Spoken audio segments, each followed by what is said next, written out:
When I first started therapy, I was desperate. I couldn't sleep. My chest always felt tight.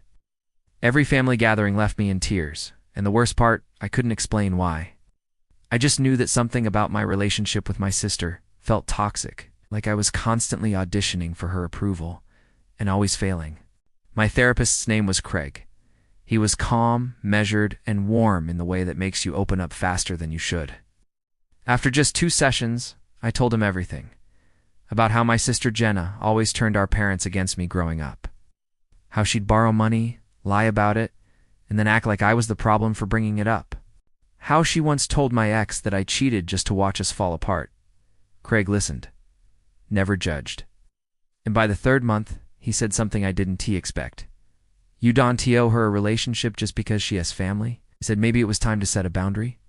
Maybe even go no contact, just for a while. I cried from relief.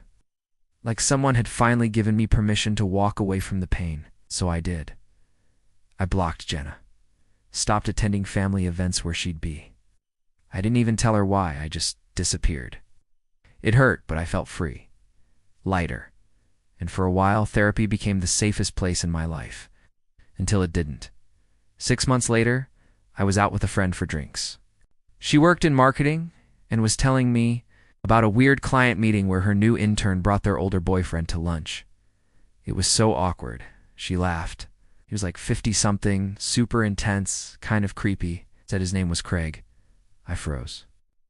There are plenty of men named Craig, but the way she described him, my stomach turned. I casually asked to see a photo of the intern since they'd posted about the meeting on LinkedIn. And there she was, Jenna, smiling, same smirk, holding a cocktail with her hand on his chest. I thought I was going to throw up. I didn't confront her.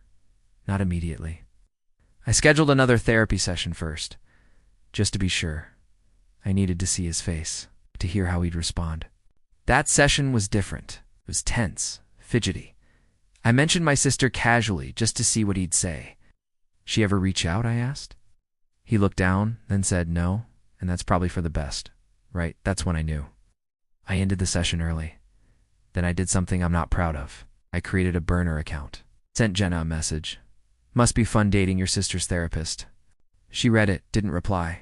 Hours later, Craig emailed me to say he was terminating our therapeutic relationship effective immediately and recommending alternative providers. No explanation, no closure, I reported him. To the licensing board, to the ethics committee. I don't know what will come of it yet. What I do know is this. He told me to cut her off, encouraged it, nudged me gently, professionally into isolating myself from someone who, for all her flaws, was still family. And now I wonder how long it had been going on. Did they plan it? Did he meet her first? Or did she contact him after learning I was seeing him? Either way, it wasn't therapy. It was a setup. I was the only one who didn't know I was in the middle of it. I'm seeing a new therapist now. A woman. I'm rebuilding. But it's hard to trust people when the person paid to protect your mind is secretly playing your heart.